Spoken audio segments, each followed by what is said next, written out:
As they will tell you about themselves when they get started tonight, I'm not going to add a lot. We've got John David Smith and Michael J. Larson on Dear Delia, the Civil War letters of Captain Henry F. Young, 7th Wisconsin Infantry. Mike, I assume you're starting again. You are correct. Thank you. Thanks, everyone. Good evening. I am Mike Larson, and I am a history teacher in the school district of Menominee area. If you're not familiar with the state just to the north of here, they think Menominee, I live officially in Eau Claire, but we are in west central Wisconsin, but anybody from Milwaukee thinks it's northern Wisconsin because they don't think anything outside of Milwaukee. Dr. John David Smith and I wish to thank the Chicago Civil War Roundtable for this wonderful opportunity to speak about our Dear Delia, the Civil War letters of Captain Henry F. Young, 7th Wisconsin Volunteers. I received my undergraduate and master's degrees from the University of Wisconsin-Eau Claire, where I reside today, and I've been teaching American history for the past 33 years. Still active teacher. I played hooky yesterday and today, which I did have permission for the most part, although I'm sure I'll get some back talking on Monday when I come back, at least from the students. During my career, I've attended several Gilder Lehrman Institutes of American History, the Mount Vernon Teacher Institute, the Freedoms Foundation of Valley Forge, and for the school year of 2017-2018, I was a lifeguard fellow at George Washington's Mount Vernon. For the past 30 years, I also arrange and facilitate the annual Veterans Day program for the district I'm in and also the previous district that I taught at in Wisconsin. Previous publications include several articles in a book called Teaching Lincoln, and I've done quite a bit of research in reading in the content area, a way to kind of help students understand history a little bit better. Dr. Smith is the Charles H. Stone Distinguished Professor of American History at the University of North Carolina at Charlotte. A Brooklyn, New York native, he studied Southern and Civil War history with the eminent historian Charles P. Rowland at the University of Kentucky. He's a diehard Wildcat football fan. A rarity. Smith has lectured throughout the world and published more than 150 scholarly articles and 30 books, including An Old Creed for the New South, Pro-Slavery Ideology and Historiography, 1865 to 1918, Slavery, Race, and the American History, Black Judas, William Hannibal Thomas and the American Negro, Black Soldier in Blue, Lincoln and the U.S. Colored Troops, Soldiering for Freedom, and A Just and Lasting Peace. This project really originated when I was an undergraduate at the University of Wisconsin-Eau Claire. History majors at that time were expected to complete a major historiography paper to meet the requirements for graduation. Always interested in the Civil War as a young man, and especially the Iron Brigade, I searched for a topic that would generally try to fit both needs. I searched for something even closer to Eau Claire, and to the north of Eau Claire is the very, very famous Wisconsin city of Chippewa Falls, which, of course, if you're not aware, is the home of Leinenkugels. And as a side note, if you ever get up that way, they have a great, it's a great little spot. It's beautiful. Company A of the 7th Wisconsin was mostly comprised of men from Chippewa Falls. However, there was not a lot of primary resource material to be found in Company A, so I broadened my search out in the 7th, and lo and behold, came across the papers of a man who eventually became captain, in the 7th Wisconsin, Henry F. Young. I did my research, used several of his letters, and I always thought to myself, these are great letters. They captivated me a great deal, and I vowed at some point to revisit them, and it only took about 2 decades for me to revisit the project. I translated each letter over the course of about 3.5 years, and submitted the documentary edition for possible publication to the University of Wisconsin Press in Madison. Although the press welcomed my submission, it recommended that I bring on board a co-editor. Enter Dr. Smith. My first thoughts were, I hope I do not make a fool out of myself before such a distinguished professor of history. I still feel that way. While I did not know it at the time, this was a life-altering recommendation. Dr. Smith, who I admire much, was a fantastic fit for this project. He brought to the table a wealth of experience, and more importantly, the expertise that made this project truly possible. I have gained a great friend in addition to our work on this project. And in all honesty, I don't think it could have ever come to fruition without his help. Henry F. Young was born on September 23, 1824, in the western Pennsylvania town of Newcastle. Unfortunately, there is sparse information about his early life. Showing an early penchant for patriotism, he enlisted to fight during the Mexican-American War. However, before being deployed, the war ended. Sometime around 1850, Young made his way to Wisconsin, where for a while he worked on riverboats. This work undoubtedly put him into contact with his future father-in-law, Jared Warner. Warner operated a mill in northern Grant County, and in 1852, Young took a job in the mill at a salary of $13 per month. At some point, likely early in this employment, his attention turned to Warner's daughter, Delia. They exchanged vows not terribly long after that on March 1st, 1853, beginning a marriage that would span nearly 50 years. In the late 1850s, Young, along with Warner, purchased a mill then under construction near Cassville, Wisconsin. The outbreak of hostilities in 1861 brought the 38-year-old Young into the service. Young, perhaps because he helped to train men from nearby Cassville, was elected as an officer in the Lancaster Union Guards. And soon, upon reaching Madison, they became part of Company F, 7th Wisconsin Infantry. After training at Camp Randall, the regiment was sent to Washington, D.C., and eventually they joined the 2nd, 6th, and 19th Indiana. Later, the 24th Michigan was added, thereby completing what later became known as the Iron Brigade.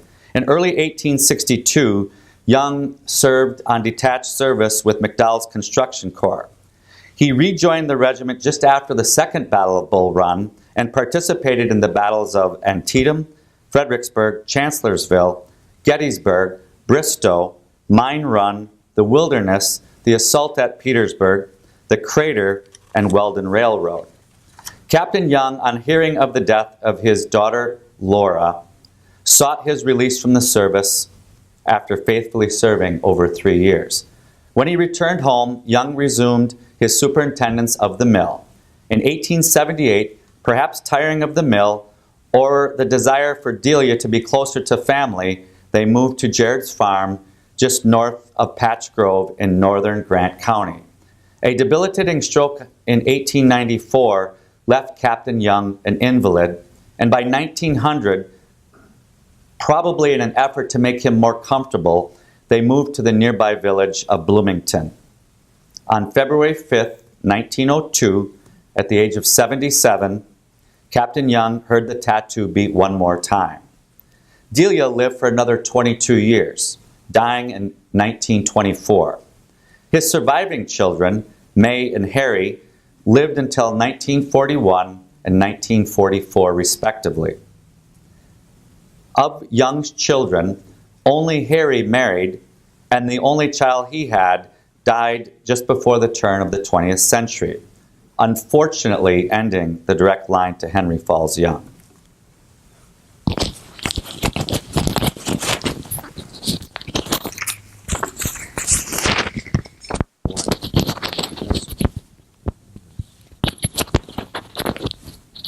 I barely know you.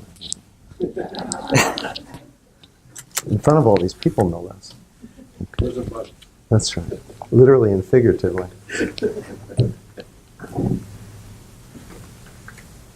In November 1861, Second Lieutenant Young wrote, "I would rather spend the last drop of blood I have and let my wife and children have the free government of the United States to live in than to have our government broken up." In letters to his wife Delia and to Jared Warner, his father-in-law, Young often mentioned duty, family, and patriotism. These were among his core values.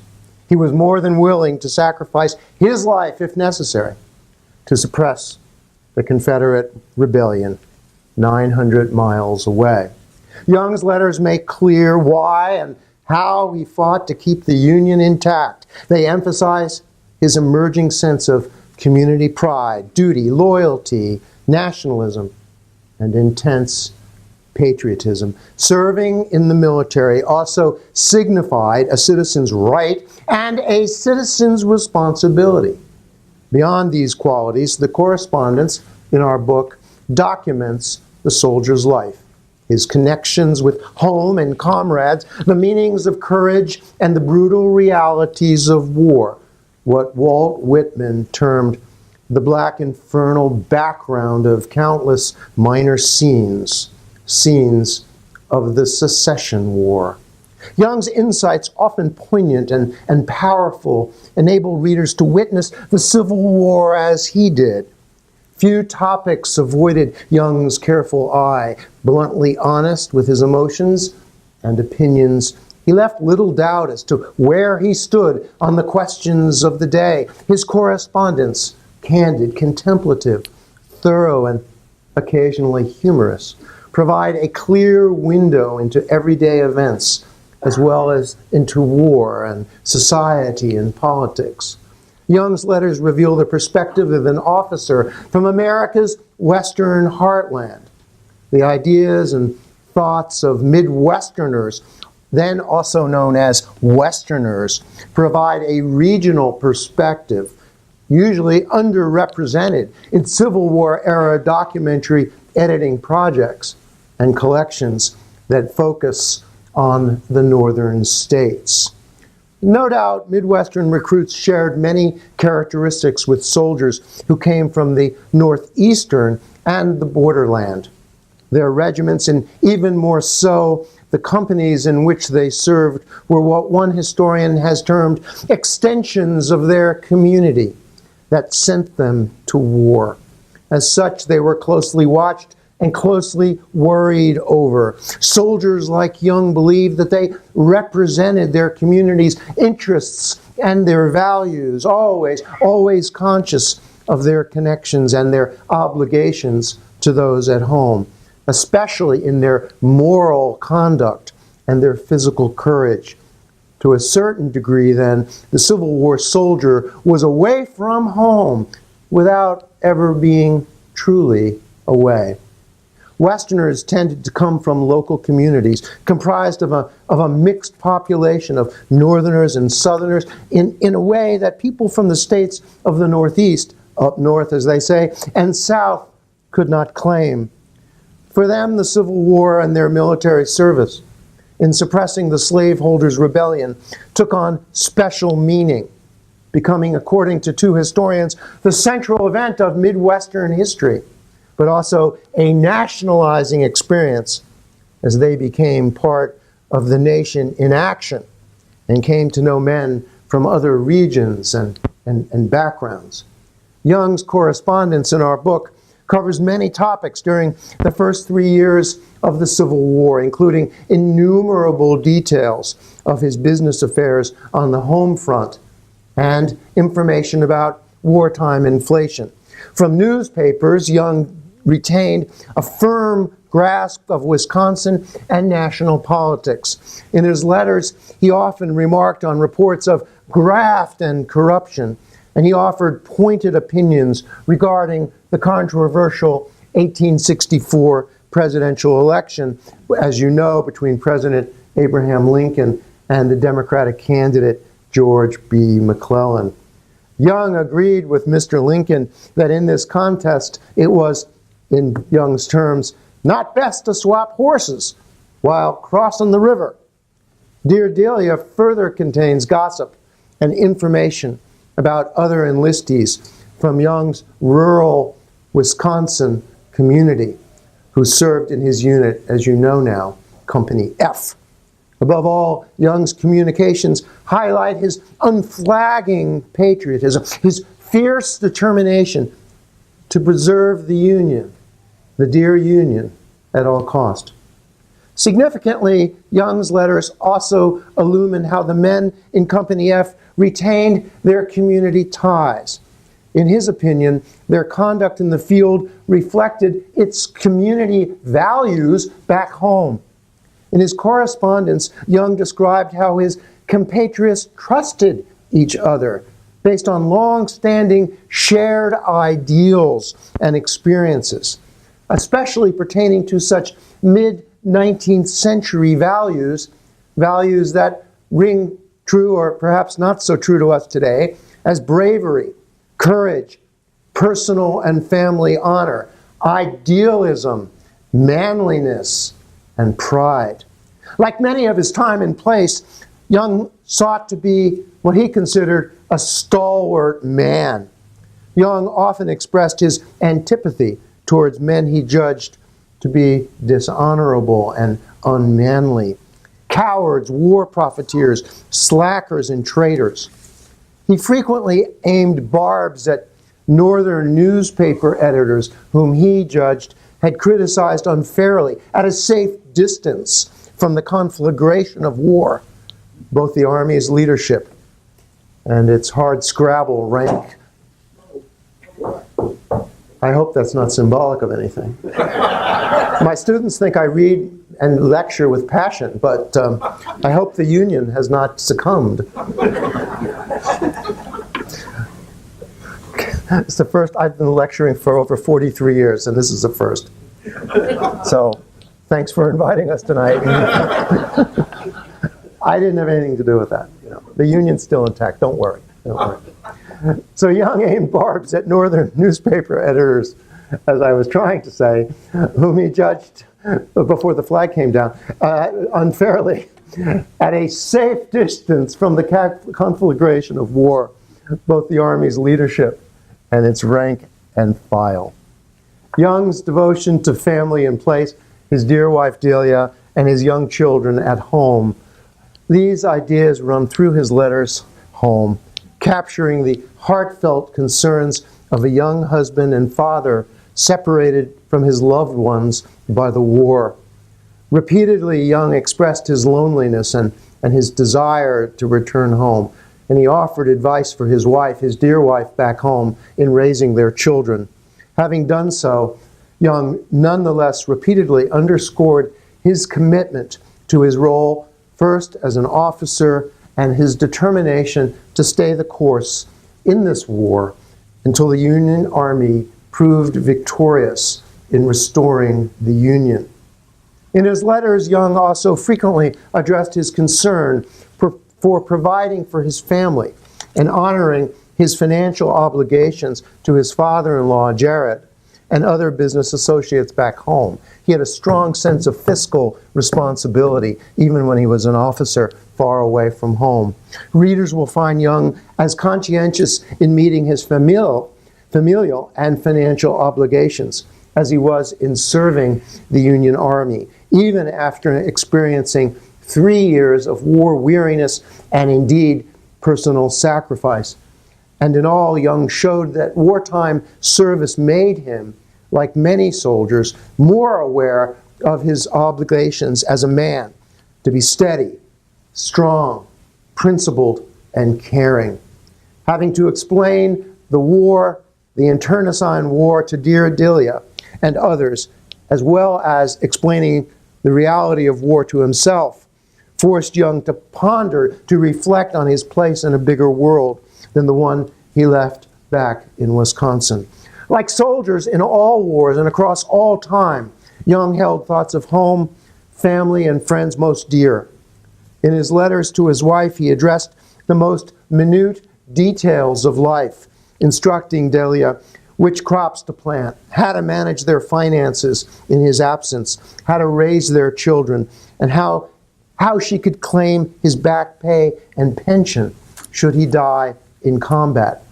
And typical of war letters, Young complained about the paucity of details about life back home.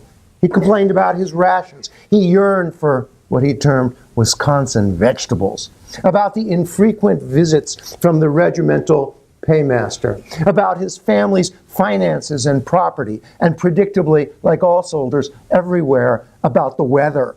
Especially, he complained about the Virginia mud and damp ground that worsened his chronic rheumatism. Ever mindful of his financial obligations, Captain Young fretted constantly and obsessively over the sawmill he operated with his father-in-law. He fretted over honoring the debts he owed to merchants in Grant County, Wisconsin, and he fretted over conducting business and the vagaries of sending money back home from the front on a regular basis.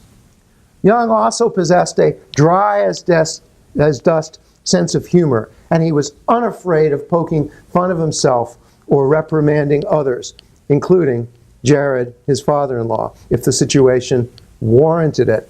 In mid-1864, for example, Young wrote to Jared about not having changed his clothes because he had been up in the front, including his undergarments. Young hadn't changed his underwear in 35 days. "Talk about being lousy and dirty. Oh, ye gods," he quipped. Later that month, writing from the Petersburg, Virginia trenches, Young informed his father-in-law that, "I feel fine this morning, for it be known that I got a clean shirt and drawers on yesterday, the second change I have had since the 3rd of May. And I not only shed my duty clothing, but I sent off a good crop of lice with them." Young predicted, however, that by the following day, "I will have a new and more hungry set of lice, for the whole country is covered with them." Upon learning that Delia had enjoyed a pleasant 4th of July back in Wisconsin, Henry joked that for him and his men in the trenches, the holiday was anything but festive. He referred to it as dull as a Quaker meeting. Writing to Delia during an unusually cold October in Virginia, Henry complained that he had to share his scant bedding with his bedfellow, none less than Captain George S. Hoyt of Company K. Young said, "It was so chilly," he explained, "that I devilish near froze last night, and every time I waked up cold, my mind would wander off to Wisconsin, where I had a good bed and a bedfellow that didn't have to go out to picket." You got his point. Young's letters to Delia and father reveal a man unafraid of sharing his innermost thoughts, often sharply and directly on the men and measures of the day, including insightful and often harsh assessments of famous Union and Confederate leaders. Henry, like many of his peers throughout the North, stated clearly that they were fighting to suppress the Southern Rebellion and to keep the Union intact, not to free the South's 4 million slaves. On December 23rd, 1861, for example, Henry explained to his father-in-law adamantly, "We are fighting for to crush out rebellion, not for the abolition of slavery." Henry added, "And every man of common sense knows that as the army advance, the slaves of every rebel will be set free, and what is the use of their forever harping on the question in Congress? It does us more harm than 50,000 men in the rebel army could possibly do. The fact is, I wish those agitators of slavery were placed in the ranks to fight. I think that would cure their radical ideas." Young, like many young Yankee volunteers, thus was slow to consider the rebels' rebellion as a war of black liberation. In early November 1862, weeks after Lincoln issued his preliminary Emancipation Proclamation, Young informed Delia that he had no intention of commanding black troops because he considered them, in his words, "the infernalest set of cowards in the world. We can't trust them as ambulance drivers or ammunition drivers or, in fact, anywhere there is danger, and I would not fight for them or with them for the same reason. It is not on account of their color, but on account of their cowardice. There are exceptions, but they are rare. The great majority of them would prefer to be slaves rather than fight for their liberty. Having said this, at times Henry seemed to favor emancipation. On September 26, 1862, 4 years after Lincoln issued that preliminary emancipation edict, Henry, then stationed at Sharpsburg, Maryland, asked his father-in-law, "What do you think of old Abe's proclamation? It take well here with the army. Now the Rebs will have to die a dog or eat the hatchet." I love that phrase. I'm going to tell my students that on Monday. Die a dog or eat the hatchet. Damn it, do your work, you know. While Young remained uncertain how Confederates would respond to Lincoln's emancipation decree, he considered it, Lincoln's decree, just what was wanted.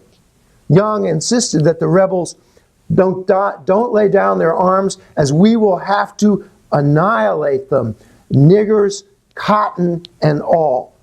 Henry's words. Cognizant that emancipation would lead temporarily to hard times for white Southerners, he informed Delia that Lincoln's proclamation, nevertheless, was a positive step, one that would forever settle the everlasting slavery question. In early March 1863, Young asked Delia a rhetorical question and then answered it, like a lot of men do with their wives, I'm told. by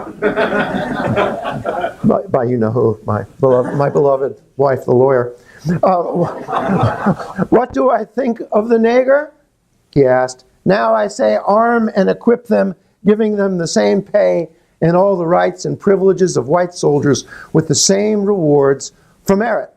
And if there is any fight in them, let us have the benefit of it. Young added, let the loyal people of every section, of every color, of every political party, raise in their might, bury their party strife, and come to the support of the administration. And we will end this monstrous rebellion this coming summer. I'm not very good at this. Want to wear my fraternity pin? I want you to.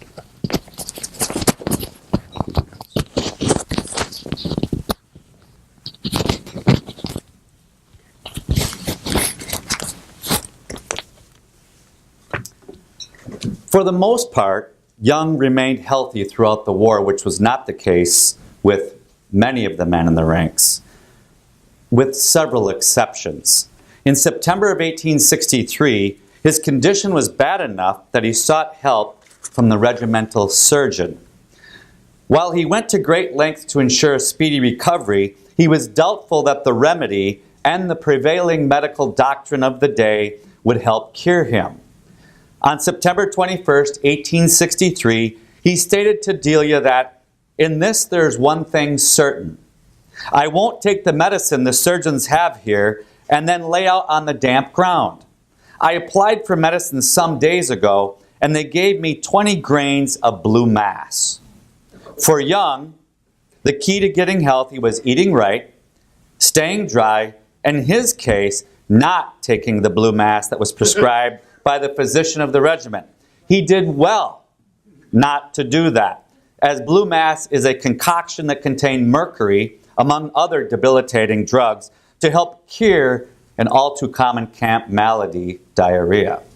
Throughout the war, even after the devastating defeats at Second Bull Run and Fredericksburg, Young presented a positive attitude that wasn't always necessarily shared by his campmates. Writing to Delia just 3 short weeks after Chancellorsville, Young shared his view that we are all in good spirits. We soldiers are not like your citizens. We never get excited or elated about anything except when we are charging the enemy. So you see, we are not affected with every blast of hot and cold as you are. The aftermath of Gettysburg brought several changes to the old Iron Brigade. To bolster their decimated ranks, the brigade added the 1st New York Sharpshooters. Later on, another Pennsylvania regiment also joined the brigade. However, one bright spot for the old Iron Brigade in the fall of 1863 provided a material justification for their sacrifices on the battlefield. Writing to Jared on September 21st, Young displayed a great deal of pride when he stated, "The flag is the most costly and beautiful I ever seen. It was a free gift of our admirers in Wisconsin, Michigan, and Indiana. It was a flag that had been commissioned by the state agent for Wisconsin, Mr. Selleck, and actually designed and made by Tiffany's in New York City." Throughout the war, Captain Young was not afraid to share his absolute contempt for officers who, in his opinion, were unfit for command. One early target was the first colonel of the 7th Wisconsin, Joseph Van Dorn. One trait that frustrated Young and many fellow brother officers was that Colonel Van Dorn can't command Americans. He can't explain anything that we can understand it. And since he's been drilling in Hardy's tactics, he's worse. He gets the movements and the commands all mixed up so all hell can't tell what he's driving at. Then he gets mad as thunder and raves and bellows like a mad bull and abuses all the officers for not anticipating his damned Dutch commands.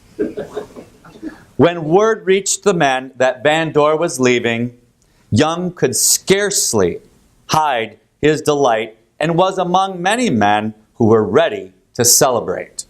He went on to describe how on the night we succeeded in driving old Van Dorn from the regiment, we had a high old time. And many of the officers, perhaps myself amongst the rest, drank more than we ought to. But none of us got so drunk as to not know our duties. During the second Battle of Bull Run, as he watched from the vantage point of McDowell's construction corps, he witnessed firsthand the mismanagement of the battle. The outcome left Young with a bitter taste over the federal leadership during the battle. Yet he had nothing but praise for the men who fought. According to Young, "I've seen many brave fellows bite the dust the last 3 weeks. Our men, with few exceptions, fought well. But Pope was outgeneraled at every turn, and Jackson's men fight like devils." 6 days later, he went on to say, "There is no use disguising the truth. We were completely outgeneraled at every turn, and General Pope and McDowell are completely played out." In many cases, Young was fairly perceptive in his observations, especially Union leadership. However, in at least one instance, he was in the minority in his assessment of General John Gibbon, the second commander of the Iron Brigade. After Gibbon changed commands, Young commented that, "It has come to light that General Gibbons used us harder than was necessary by throwing his brigade clear in advance, and then refusing support when offered by other generals." His disdain towards senior officers reached a low point during the Battle of Fredericksburg. Writing just 4 days after the carnage, Young's vehemence reached a crescendo when he wrote, "I won't try to describe to you the perfect contempt I feel for the man or men that run us into such a place as we have just got out of." Got out of, did I say? Yes, but there is thousands of brave fellows that did not get out and that were sacrificed and butchered. This is perhaps treason, but I can't help it if it is, for it's the truth. The first commander of Company F, John B. Callis, was a lawyer from Lancaster, Wisconsin, and not well liked, at least according to some of the officers and men in the company. Young offered his opinion of Callis when he stated that Callis is not popular in the regiment. He was not popular at home and never will be anywhere else. However, Young recognized who was in charge, and while he may not have liked Callis, he understood the importance of their relationship in the company, and went on to say, "He and I always get along first rate. I do the work, he puts on the style, and it suits us both." Callis departed the company in the early part of 1863 for the field and staff of the 7th Wisconsin Infantry, thus providing an opening for command of the company that elevated Young to the captaincy of Company F. Callis, who was severely wounded at Gettysburg, actually taking a bullet in the lung, and survived, faced a very, very long convalescence. One puzzling feature of this is about a year after the battle, many of the officers in the 7th Wisconsin put together a letter of support for Captain Callis that was published in the Wisconsin State Journal. Somewhat puzzling is the fact that Young, who really didn't have a lot of nice things to say about Callis, put his name to a letter that appeared for all to read in the state for the most part. Similar to many in the early days of the war, Young backed the leadership of General George McClellan. As the war progressed, Young, as he pointed out more than once, was for the man who would lead the Union to victory. When McClellan ran on the Democratic ticket for president in 1864, Young summed up his feelings in a short parable. "Little Mac, poor fellow, puts me in the mind of a lady's little dog. She used to take him in her lap and pat him. Oh, you're a nice little dog, a pretty little dog, but you'll never be a big dog."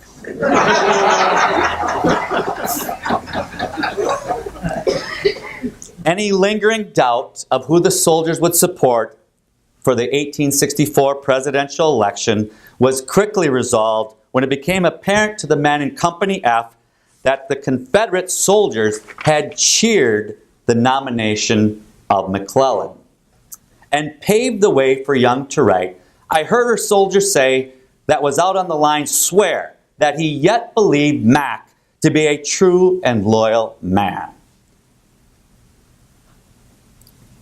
and he intended to vote for him. But, said he, I'll be damned if I vote for any man the Rebs will fight for."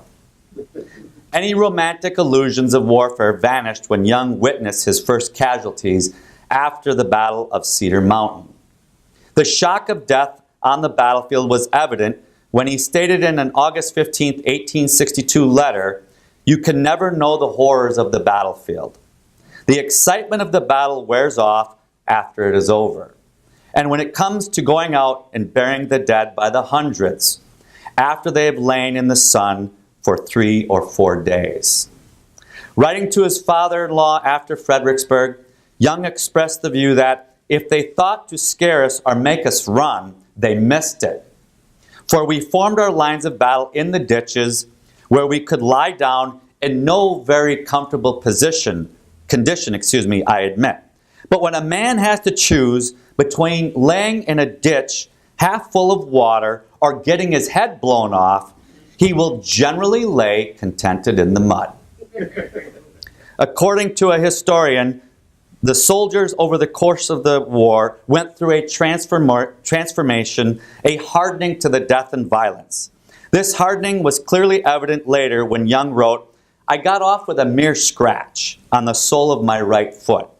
But there was one shell came so close to me that it took the heads of 2 men in front of me, scattering their brains all over my clothes." This hardening of death and violence surfaced again in a July 26, 1863 letter to Delia. Young described the rush of adrenaline that overtook him and many other fellow soldiers near that moment of truth, a feeling he admits was difficult to explain, much less express to her. "It was an awful spectacle. Oh, the devil! I will quit. I can't convey any idea of it, nor of the feelings it produced. Why, Delia, at that time I would have thrown myself into the thickest of the fight with a pleasure, a sort of fierce, calm, demonic pleasure, I admit. But it was the awful stake we were fighting for that made me feel so. For let me tell you, that 4 hours fight decided the fate of our great republic.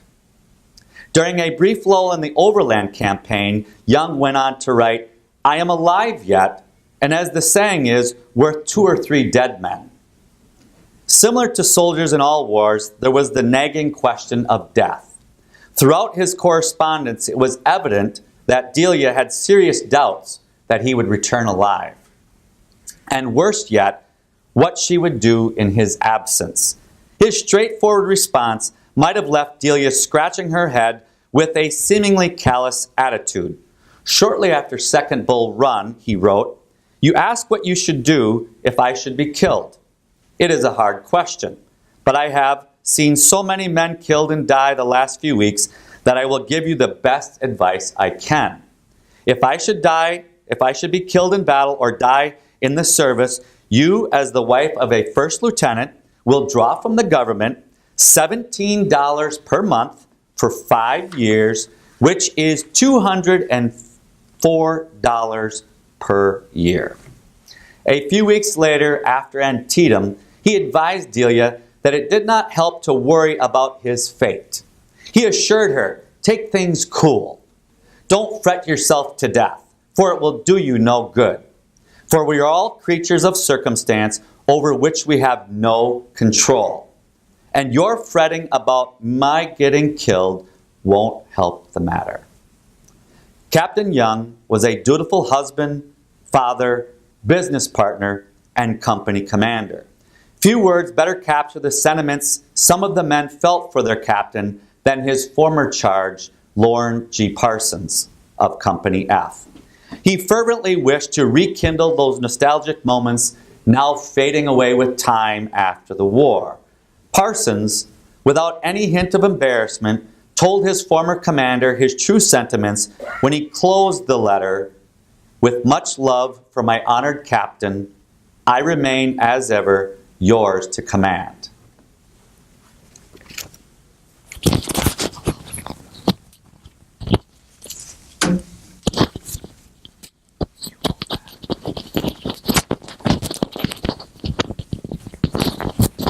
I do.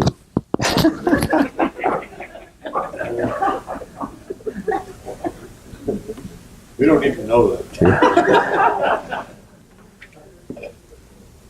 Henry Young endured the hardships of war because of his ideological and patriotic commitment to ensuring that the Republic would survive the rebellion so that Delia and his children would enjoy the fruits of American democracy. Writing to Delia in January 1863, he explained, "'Tis the thought of dear loved home that keeps me up.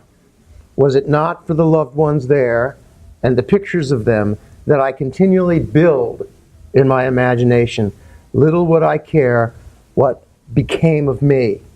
These thoughts, Young insisted, kept his honor unsullied. He admitted that it nerves my heart to perform my duties, but it makes me just and honorable with those that are under my command. For never will my wife or child of mine have cause to be other than proud of the husband or father while an officer in the federal government. Henry believed that for all its brutal horrors and destruction, the war nonetheless accomplished an essential purpose, saving the nation and establishing degrees of understanding and resolution between Northerners and Southerners. Ultimately, the crucible of a brother's war altered all participants, transforming the meaning of the Union from an assemblage of plural states into the nation, a unitary whole, one certainly not without racial and sectional prejudices, but one finally liberated from the manacles of chattel slavery. Following his service at Gettysburg, while on picket duty on the south side of Virginia's Rappahannock River, Henry reflected on conversations he had heard between Yankee and rebel pickets, separated by only 200 yards. Henry concluded that the stories that the North and the South could not live peaceably is all nonsense. The war has changed the opinions of the masses of the South. They knew nothing of the character of the people of the North. They were led to believe the people of the North were everything that was low, cowardly, and mean. But the war has taught them better. Their leaders will never fool them again.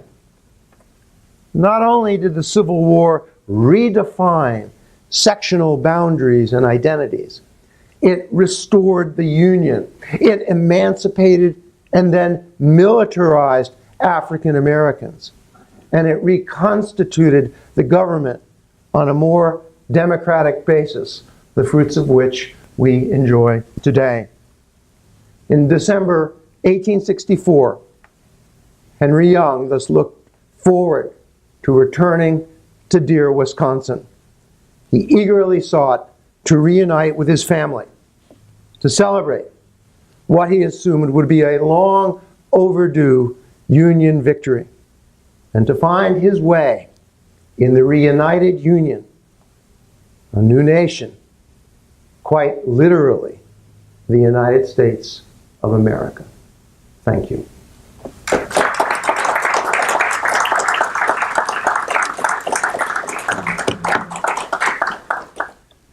It's customary, even when the flag comes down, to have a Q&A, and we're here. And I hope you found our presentation and hopefully our book of some interest. Yes? Did his wife Delia write back to him? Was that part of the collection that you had? Is that, I don't know if that's going to ask that question. Oh, okay. I told her to ask that question. This the way. lady should ask the question. No, I'll give you this. You're better at this than I am. Let me ask this question. As long as I have the temporarily have the floor. But that's an important question because what she had to say about it, I think she was telling him. But just, did he participate in the GAR after the war in Wisconsin? Whether brigade, did you come across that at all? Not a whole lot. He was semi-active in Grant County affairs after the war. He was a pretty strong Republican in that sense. And he will do a number of things after the war. From at least his obituary, it made it sound like he was wanted more than he wanted to give up. And so he was very reluctant to serve in a lot of positions. He was actually, in 1875-76, the coroner for Grant County for 1 year, in which he presided over a murder case of his good friend, which I'm sure had to be extremely difficult. Unfortunately, there's just not a lot there. He did participate in the 1868 convention. Last night they asked us about Grant, and he was very much a Grant supporter in the nominating process in Wisconsin in 1868. But really did not get too involved. He served as a town officer, a township officer for Cassville Township in Grant County, but that was about the extent of what he did for most of the rest of his life.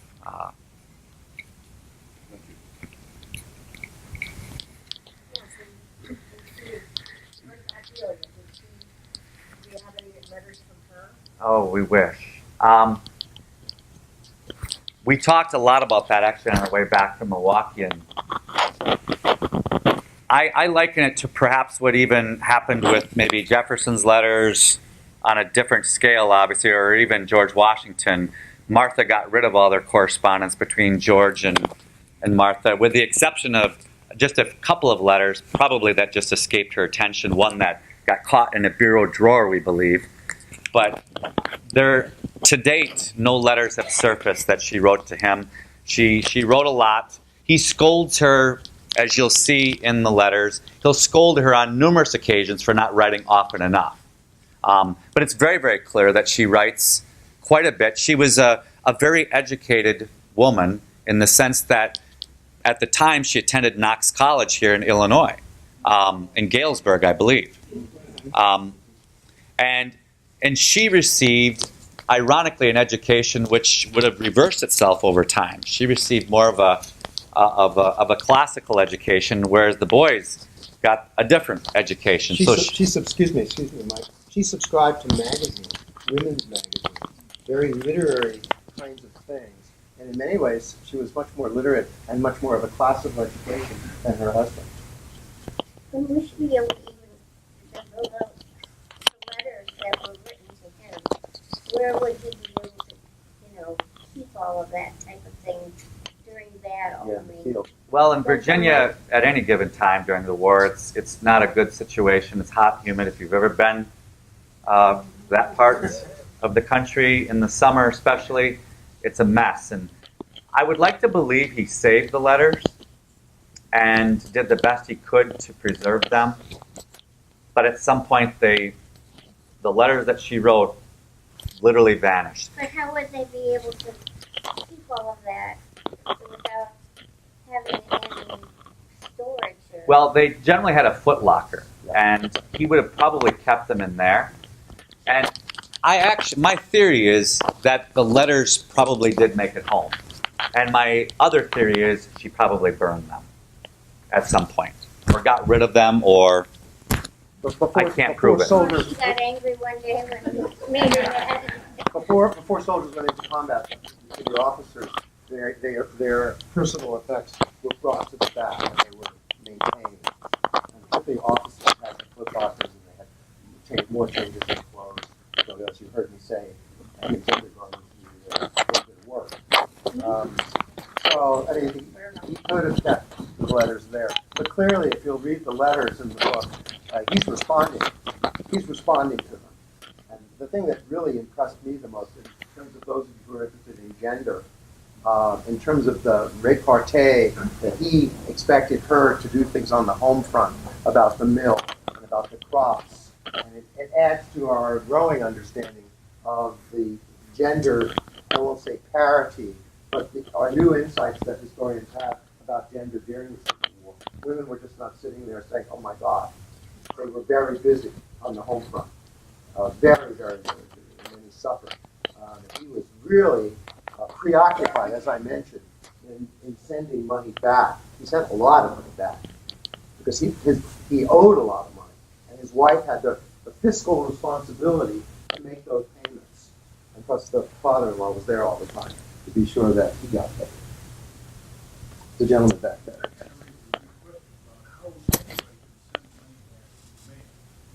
Well, they had regimental paymasters, and in the letters he complained about it, and then they would oftentimes, and I know I've written a lot about African American soldiers, the chaplains, the regimental chaplains were trusted with that responsibility to ensure that the money was sent through U.S. military post office. But a lot of people were upset about it. Because first base, the regimental paymasters came, where's the check? Some of us can relate to that, right? So they weren't paid regularly, and then people back home had debts to pay. It's like today. You can't pay them if you don't have the cash. So you see this a lot in Civil War letters. On several occasions, he sends it with Samuel Eaton, who was I think the final regimental chaplain for the 7th Wisconsin Infantry. But if anyone was going home, he'll say, I'm sending money with so-and-so.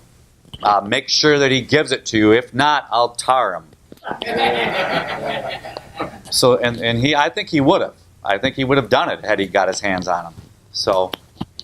There's some questions. Yes, sir.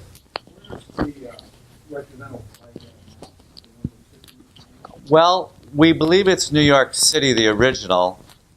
They had a replication of it last night at in Milwaukee. But I believe, at least they thought, I was not aware of where it was at, but from what I gathered from the discussion last night, it's perhaps in New York City at Tiffany's. Although I don't know.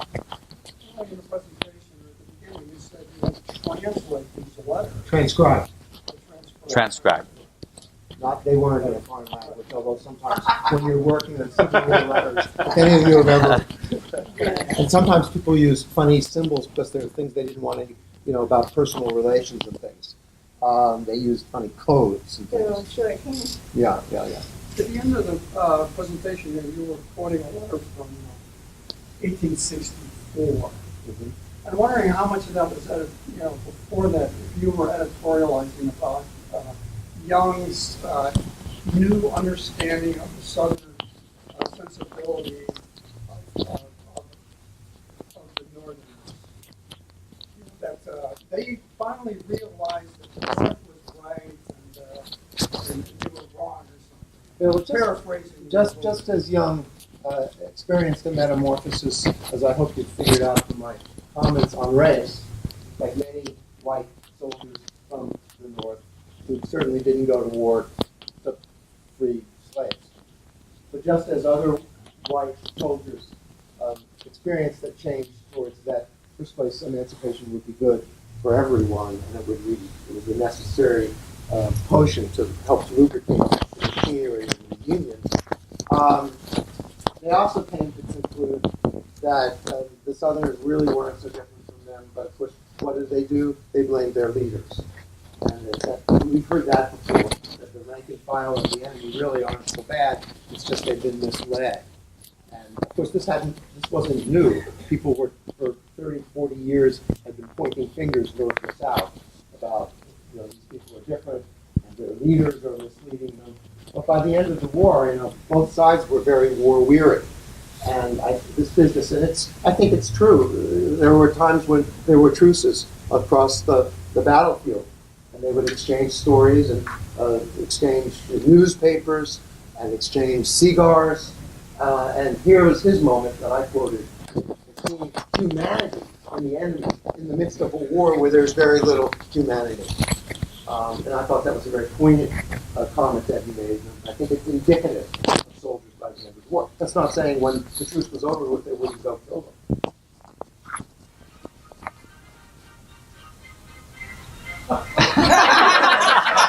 Don't claim us for this. I can go back up. There's no CD with our book, although that's a good idea. I sometimes sing in the shower. Where's the MAGA hat? This is more of a historiography This is a great group. How did letters get from the Young family into the archive? I believe that probably his daughter.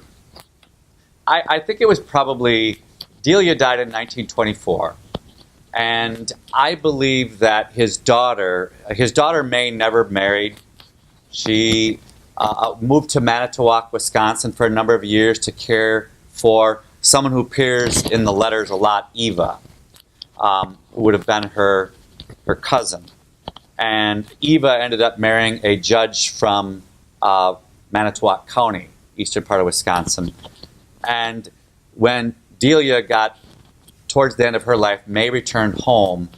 And one of my sessions at the Wisconsin Historical Society, I was examining the pictures of the soldiers, trying to find a picture of Captain Young. It took me, that's a whole different story, but it took me a long time to find this. But one of the pictures that I scrolled through was a picture of Sam Woodhouse, who was mentioned early on from the regiment, from the company, excuse me. And on the back of it, on the back of Woodhouse's picture, it said donated by May Young. So I imagine that if it wasn't Delia who donated the letters, it was probably his daughter that probably donated the letters to the Wisconsin Historical Society. Well, that I'm not aware of. I mean, they could. I just am not aware of it. Is there any reference in his letters to the unit deciding not to veteranize, as so many did? What were his thoughts? There was quite a bit of talk of that, and he was generally very much in favor of it, although he assured Delia along the way he didn't know if he would do it, but I think he was just toying with her. You know, as any husband would do his wife, no, honey, I won't do it. And then to the boys, I'm doing it, baby, I'm gone. So I think that's kind of what he did, which is why he endeared himself to me many, many times over throughout the course of the letters. I don't see him any different than any of us, for the most part. So, yes, there was quite a few from the company that did re-enlist in the Veteran Volunteer Corps in 1864. With regard to the relationship between the soldiers on each side, does he ever comment about face-to-face contact with prisoners who may have articulated these sentiments, either their unobstructed right versus Mm-hmm. versus having a change of heart? There are no encounters in the letters to that effect. There's one situation which is very near the quote that Professor Smith was using, where there's a soldier from Georgia, and they kind of conduct this dialogue during this lull in the killing zone, if you will, and it's he kind of goes into a dialogue about the conversation. Hey, Georgia, what are you doing? And Georgia's like, I've had it. I'm going home. I'm done with this war. And as soon as the next deal is over, I'm out of here. And so, but nothing from any prisoners in the letters. No. Did you come across any example of where Captain Young or any other member, any other senior officer in the Iron Brigade felt that uniqueness that this is the only brigade from the old Northwest, and they're so different than the rest of the Army of the Potomac, who are all from New York, Pennsylvania, et cetera, and things of that nature? Was there any issues over there? As the war progresses, the flag, when they were issued the Tiffany's flag, which has scrolled on it all of the battles they had fought in to that point, which Gettysburg would have been the last one at that point. You could tell at that point that these men believed that they were truly a force. And later in the war, not long before he departs, the 19th Indiana got removed from the Iron Brigade, and he basically is very, very sad over that. He said, we have done everything together. We have been through hell and back. And he said there were tears shed in the ranks today when the old 19th left us. So I think they knew that they were quite a unit. They were a big deal. When did they leave? I think it was just a reorganization, the depleted ranks. The 19th Indiana joined a few other Indiana regiments. And I think at that point, too, there were more other... The Iron Brigade was decimated at Gettysburg, for those of you who... I was going to say, I think there was an enormous recognition as the numbers waned of their importance. I don't think, it's easy for historians to construct something like this and make it sound like they're more unified and with that special hats and all the badge and all that. But it was true. They were very self-aware of there being a special group from a different part of the country, and there was a degree of, and I tried to talk about that early in my section, about this Westerners, and that they were different, and they came into this from a different angle, and they were going to fight like hell. And you look at the dwindling numbers, the withering deaths, again and again, and we have it in the book in the front matter, the introduction, about the over time how few and few soldiers there were left, and how Young really was committed, but there were times when he was so upset about this because people were just dying, and people from his company and people from his county and people he had recruited. And I mean, I think this is common in war, but I think in this particular unit, he has 3 to 4 that so many historians have talked about is not a construction. It's true. And I did when I looked at the roster later of the roughly 100 original men who went in 1861, I believe when they marched down Pennsylvania Avenue on the Grand Review, May 23rd, 24th, 1865, I believe there were only 6 men who will muster out on July 3rd of that year from the original. Now, that being said, September of 1864, many of the men, their commitment was up. And many of them, unlike Young, elected to terminate their service after faithfully serving for 3 years. Young re-enlisted, but he will receive some very devastating news from home. And that was the death of his daughter. And I think that it broke him.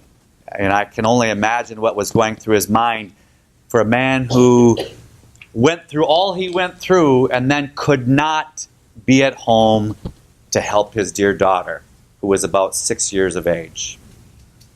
He had to have been heartbroken.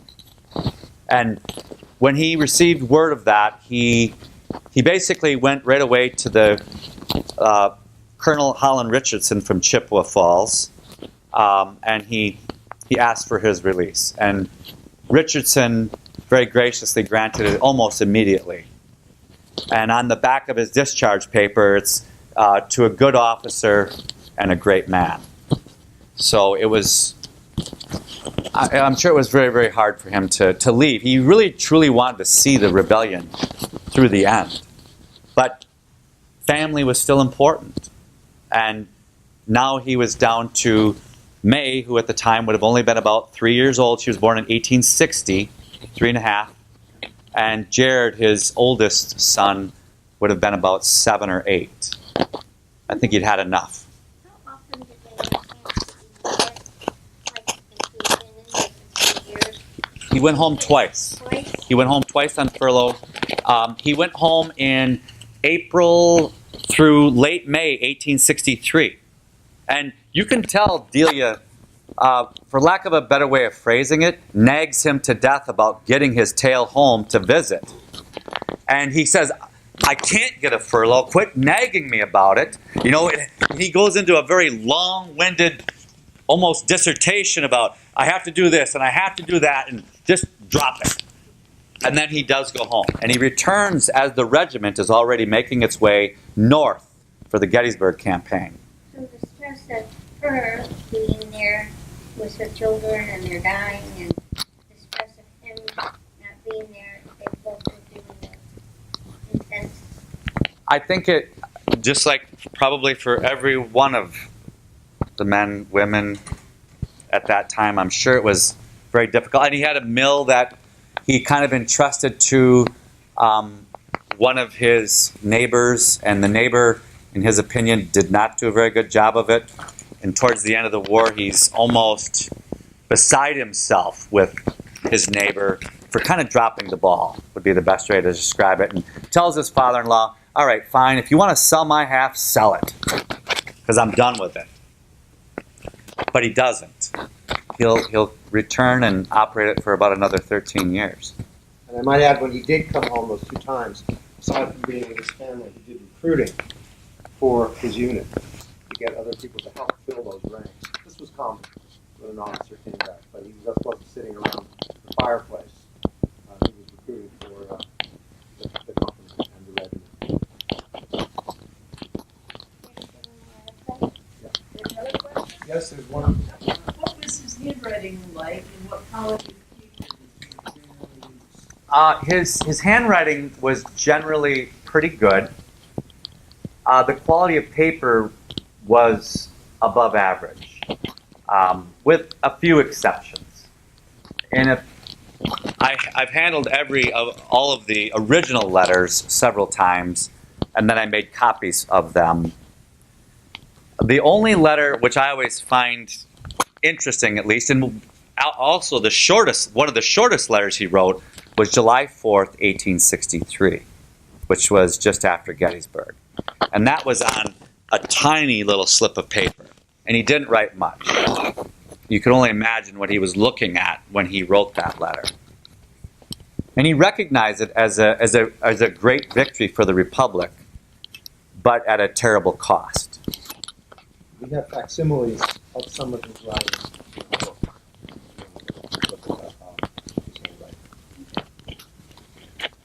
Anybody else? Where's he buried at?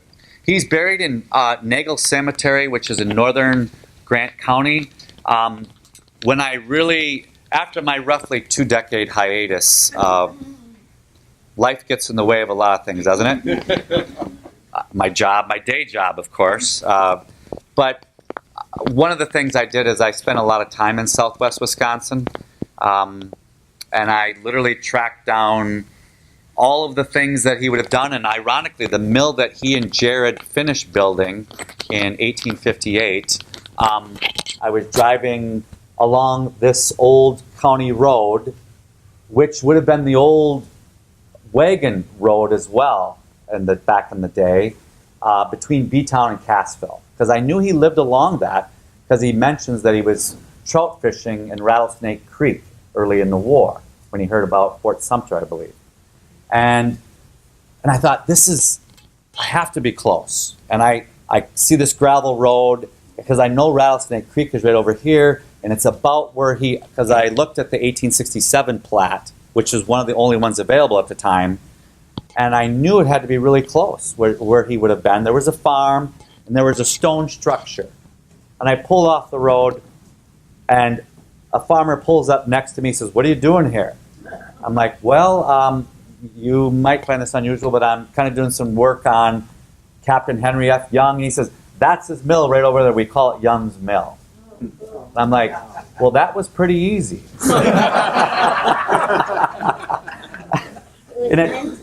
And it turned out that in this part of Wisconsin, it's great soil.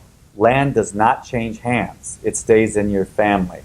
And the farm that Young went to, which was Jared's farm in northern, not far from where Henry's buried, it's a 140-acre plot that Young took over.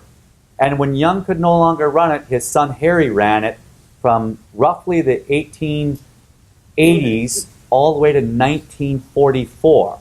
The family that bought it in 1944 still runs the exact same amount of acreage. So land in this part of Wisconsin doesn't change hands. It's great farmland. Beautiful rolling hills. Pardon? Did he let you go to the mill? Well, the mill was used by a farmer to store hay, unfortunately. And when I went to the farmhouse, treading lightly because of the two dogs that didn't look like they liked me very much. And I love dogs. I wasn't the lap dog like McClellan, but so I went up there and this farmer, he opens the door, he says, "What do you know how it is when someone comes to your door, what are you trying to sell me?" I says, "I'm doing some research. Can I just get some up-close shots of this mill?" And he said, "Of course." He said, "You can go in there and lay down if you want." So Was that the original farmhouse? no. The original farmhouse was not there, but the mill was.